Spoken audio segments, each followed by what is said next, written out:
और इस बुलेटिन की शुरुआत करेंगे, सबसे पहले बात करेंगे ऑपरेशन बेखौफ की।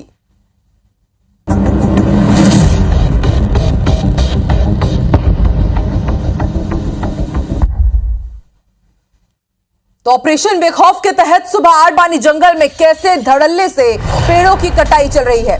रोड किनारे पेड़ों को काटा जा रहा है और कैसे इको सेंसिटिव जोन को प्रभावित किया जा रहा है।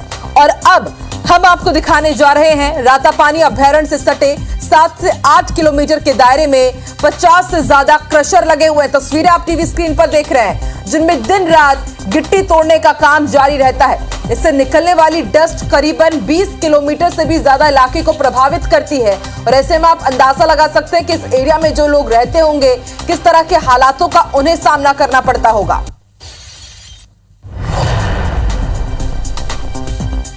तो आज आईबीसी 24 बेनकाब करेगा सबसे बड़े गुनाहगारों को। आईबीसी 24 पर सबसे बड़ा यह खुलासा होने जा रहा है और ये खुलासा उस बात की गवाही दे रहा है कि किस तरह से सुप्रीम कोर्ट के आदेश को ताक पर रखा जा रहा है। इसके साथ ही हम आईबीसी 24 के सवाल भी टीवी स्क्रीन पर रख रहे हैं कि रातापानी के गुनाहगारों पर आखिर कार्रवाई क्यों नहीं हो रही है, किसको बचाने की साजिश रची जा रही है, जबकि सुप्रीम कोर्ट की गाइडलाइन कुछ और ही बयां कर रही है।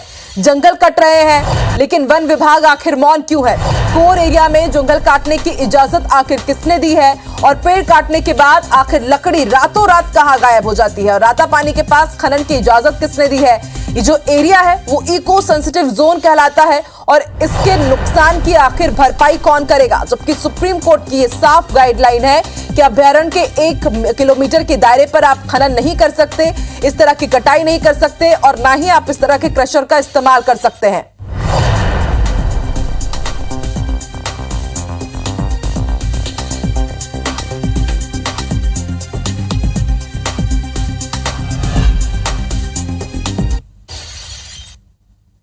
NH-45 का ही ये नज़ारा, एक तरफ सड़क के पार जंगल काटे जा रहे हैं, खुलेआम जंगल काटे जा रहे हैं और ठीक सड़क की दूसरी तरफ आप देख सकते हैं कि प्रोटेक्टेड इस एरिया में खदानें चल रही हैं।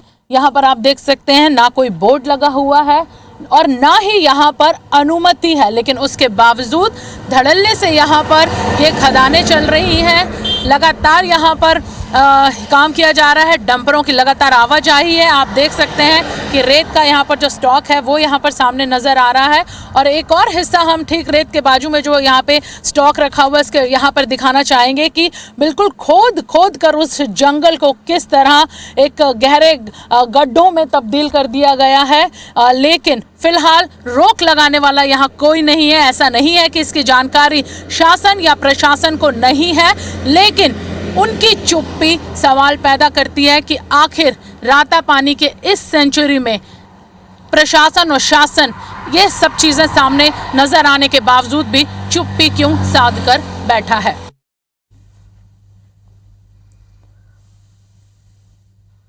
अब आपको सुप्रीम कोर्ट की गाइडलाइन भी बता दें।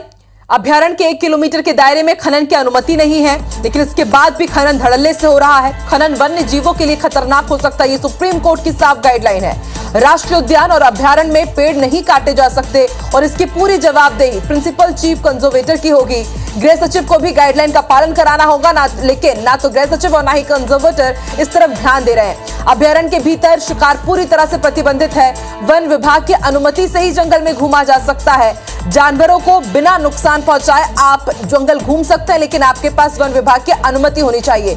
लेकिन जिस तरह से ये मामले सामने आ रहे हैं, जिस तरह से आईबीसी 24 खुलासा कर रहा है, उससे लग तो यही रहा है कि सुप्रीम कोर्ट की गाइडलाइन का बिल्कुल भी पालन नहीं किया जा रहा है।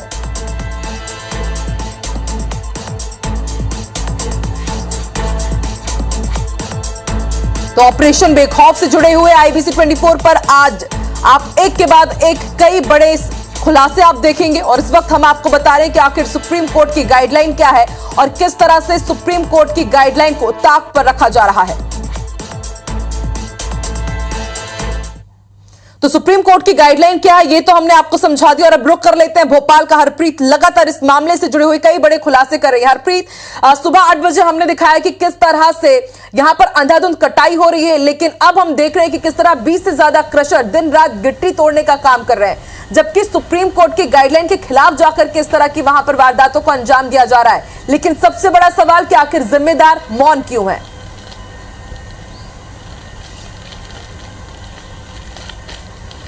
बिल्कुल, देखिए सवाल बिल्कुल ये है कि जिम्मेदार मौन क्यों है, और इससे भी बड़ा सवाल ये है कि सर्वोच्च न्यायालय से ऊपर आखिर वो कौन रसूखदार हैं जिनके क्रशर, जिनकी संख्या 50 से ज्यादा है, धड़ल्ले से ये चल रहे हैं, और इन्हें रोकने वाला, इन पर रोक लगाने वाला, इन्हें बंद करने वाले चुप क्यों हैं।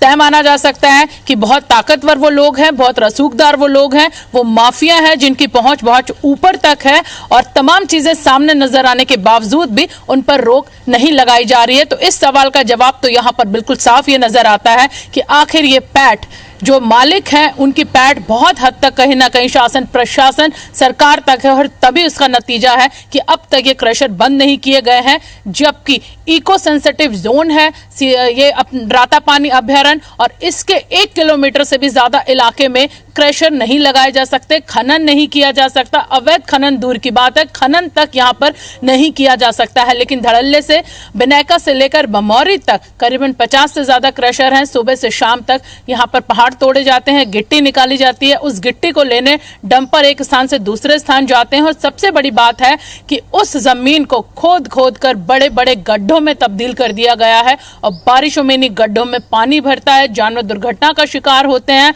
लोग दुर्घटना का यहाँ पर शिकार होते हैं, लेकिन इन क्रशर को बंद नहीं किया जा रहा है, इन पर लगाम नहीं कसी जा रही है। हैरान करने वाली बात यह है कि IBC 24 की टीम भी जब वहां पर पहुंची तो उन लोगों ने वहां पर विरोध जताया, टीम को काम करने से, वहां पे फुटेज बनाने से रोका। तो समझा जा सकता है कि वहां पर एंट्री आम आदमी की नहीं है, गांव वालों को वहां पर बाहरी आदमी को रोकने, फुटेज बनाने के लिए तैनात किया गया है।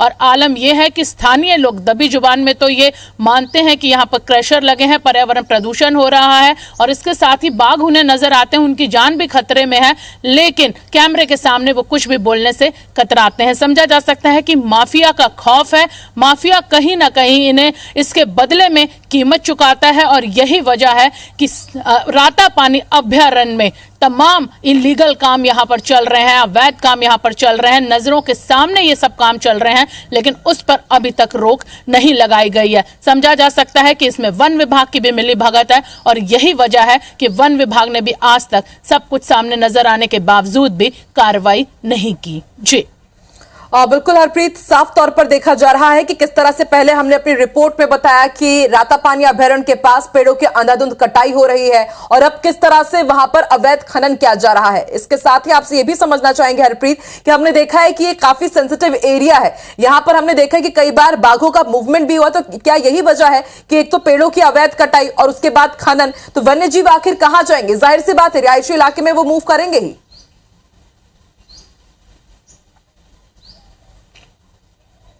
बिल्कुल, देखिए मध्य प्रदेश का एक जाना पहचाना, पूरे देश में अपनी पहचान रखने वाला वन्य अभयारण्य है, जिसे रातापानी कहा जाता है। बहुत बड़े एरिया में फैला है, भोपाल से रायसेन, सीहोर तक इसकी सीमा है। और हैरान करने वाली ये बात है, इसे खुशखबरी मध्य प्रदेश के लिए कहा जाएगा कि इसी रातापानी अभयारण्य में 40 से ज्यादा टाइगर विचरण करते हैं, जिसमें 17 से ज्यादा शावक इन दिनों अपनी मां यानी मादा बाघिन के साथ यहाँ पर नजर आते हैं। इसके साथ ही करीबन 80 से ज्यादा तेंदुए हैं, और बड़ी संख्या में बारहसिंगे और अन्य जानवर यहाँ पर मौजूद हैं। लेकिन उसके बावजूद अभयारण्य है, यहाँ पर नियम है, लेकिन उन नियमों को बिल्कुल धज्जियां उड़ाते हुए नजर यहाँ पर आ रहे हैं लोग। वन विभाग नजर आ रहा है, कटाई यहाँ पर पेड़ों की जा रही, जैसा हमने बताया 6000 से ज्यादा पेड़ अब तक काटे जा चुके हैं, क्रशर यहाँ पर लगा हुआ है। और लोगों की माने तो स्थानीय लोगों का कहना है, जब IBC 24 की टीम ने उनसे बात की तो यहाँ पर हर 15 से 20 दिन में बाघ नजर आता है। तो समझा जा सकता है कि बाघ का विचरण क्षेत्र है वो, वहां पे उसका आवागमन लगातार बना रहता है, उनकी पनाहगाह है। लेकिन इस पनाहगाह को उजाड़ा जा रहा है, बर्बाद किया जा रहा है। जल, जंगल और जमीन पर इन माफियाओं की नजर लग गई है, और वो यहाँ पर इसे बर्बाद करने पर तुले हुए हैं। लेकिन सरकार, वन विभाग मौन क्यों है? बार बार यही सवाल उठ रहा है, और इसका जवाब शायद यही है कि वन विभाग आखिर क्यों मौन है हरप्रीत, ये तो सवाल है ही। लेकिन IBC 24 अपनी जिम्मेदारी को निभाता हुआ एक बार फिर से, जल की बात हो, जंगल की बात हो या फिर जमीन की बात हो, अपनी जिम्मेदारी को निभाते हुए फिर से एक बड़ा खुलासा करने जा रहा है। बहुत बहुत शुक्रिया हरप्रीत इस पूरी जानकारी के लिए। तो आपने देखा कि किस तरह से रातापानी अभयारण्य में धड़ल्ले से पेड़ काटे जा रहे हैं, और रातापानी के पास ही क्रशर का संचालन हो रहा है, और इससे प्रदूषण भी बढ़ रहा है, जो रातापानी के लिए नासूर बन गया है। और यह नासूर बाघों को नुकसान पहुंचाने में कोई कसर नहीं छोड़ेगा, यह कहना है RTI एक्टिविस्ट राशिद खान का। सुनिए। क्योंकि कहीं ना कहीं वहाँ माइनिंग मिनरल्स जो है काफ़ी अच्छी क्वालिटी के और कुछ है, और जिसकी वजह से यहाँ पे जो है 50 कम से कम 4-5 तो मैंने ऐसे देखे हैं, और देखने में अलग ही प्रतीत हो रहा है कि पीछे पूरा घना जंगल लगा हुआ और माइंस चल रही और गहरे गहरा खनन कर चुके हैं उसके अंदर, और वही बाघ घूमता है। लेकिन मुझे हैरानी की बात है कि गवर्नमेंट की एजेंसियाँ, वन विभाग हो, बाकी डिपार्टमेंट्स हो, इन्होंने क्यों आंखों में पट्टी बांध के रखी है।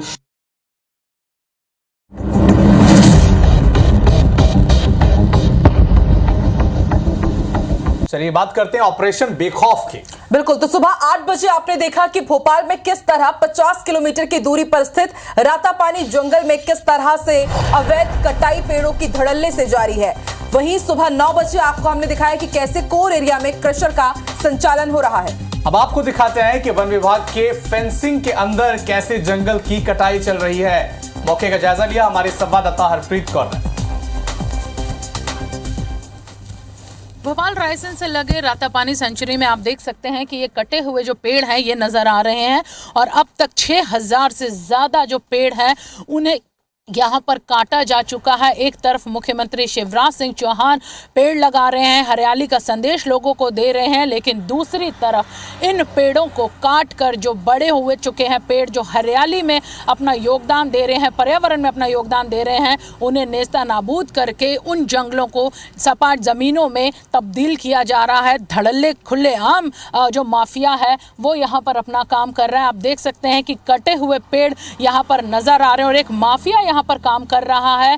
उनके जो लोग हैं वो दिन रात यहाँ पर इन पेड़ों को काट रहे हैं, और तुरंत जो लकड़ी है उन्हें यहाँ से हटाया भी जा रहा है। देख सकते हैं कि अभी भी ये ताजे कटे हुए जो पेड़ हैं वो यहाँ पर नजर आ रहे हैं। करीबन 6000 से ज्यादा, जैसा कि हमने बताया, इन पेड़ों को काटा जा चुका है। वन विभाग की नींद अभी भी नहीं खुली है, और खास बात यह है कि आप देख सकते हैं कि वन विभाग की ये जो फेंसिंग है वो यहाँ पर लगी हुई है, यानी इस फेंसिंग से बिल्कुल साफ है कि ये जमीन वन विभाग की है। वन विभाग की जमीन को कोई इस तरह नुकसान नहीं पहुंचा सकता, इस तरह पेड़ नहीं काट सकता।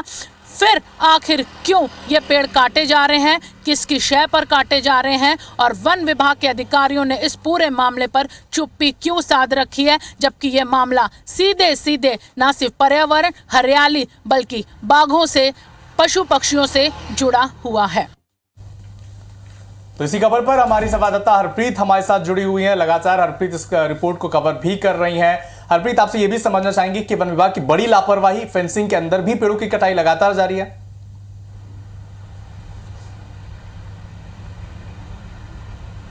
बिल्कुल, देखिए, सड़क एक तरफ कटाई पेड़ों की अंधाधुंध जारी है, 6000 से ज्यादा पेड़ काट दिए गए हैं, और ठीक सड़क के दूसरी तरफ क्रशर हैं जो दिन रात पहाड़ों को खोद रहे हैं, गिट्टी बना रहे हैं, पर्यावरण को प्रदूषित कर रहे हैं। यानी दो जो बड़े कारण हैं वो इस पूरे जो रातापानी अभयारण्य है उसे यहाँ पर प्रभावित कर रहे हैं। बाघों की पनाहगाह है ये, और इसे यहाँ पर बर्बाद करते हुए ये दो कारण नजर आ रहे। खास बात यह है कि एनटीसीए ने यहाँ पर बहुत समय पहले ही टाइगर रिजर्व बनाने की जो अनुशंसा है वो यहाँ पर की थी, पर कहीं ना कहीं अभी तक इसे नहीं बनाया गया है।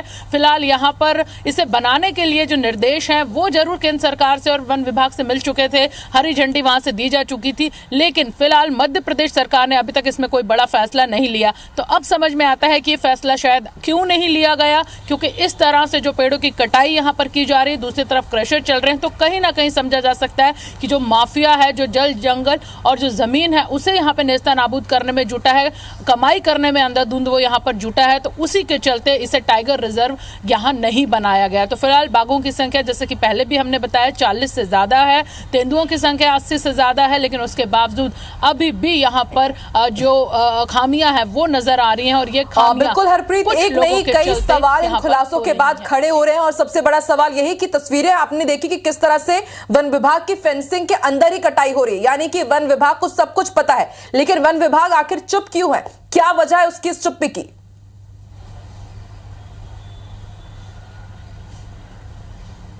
बिल्कुल, पहले भी हमने यही बात कही है कि वन विभाग की चुप्पी की वजह यही मानी जा सकती है। बिल्कुल खुलेआम सड़क पर दिन रात ये काम हो रहा है। कुछ किलोमीटर की दूरी पर ही यहाँ पर वन विभाग का ऑफिस भी है, वहाँ पर टीम भी तैनात रहती है। लगातार इस जगह पर टीम गश्त भी वन विभाग की करती है। लोग अगर फेंसिंग पार करके अंदर जाते हैं तो उन पर कड़ी कार्रवाई की जाती है, उन्हें रोका जाता है। लेकिन अंधाधुंध कटाई हो रही है, आंखें मूंद कर वन विभाग यहाँ पर बैठा है। और दूसरी बात यहाँ पर यह भी सामने आई है कि माना जा सकता है कि कहीं ना कहीं माफिया की पैठ वन विभाग तक इस कदर है कि वन विभाग आंखें बंद करके यहाँ पर कार्रवाई नहीं कर रहा है, भले ही सब कुछ यहाँ पर नजर आ रहा है। यानी सवाल के बाद सवाल यहाँ पर खड़े हो रहे हैं। जी, तो शुक्रिया हरप्रीत आपका इस खबर पर हमारे साथ जुड़ने के लिए और तमाम जानकारी के लिए। तो बिल्कुल हमारी संवाददाता हरप्रीत को आपने सुना।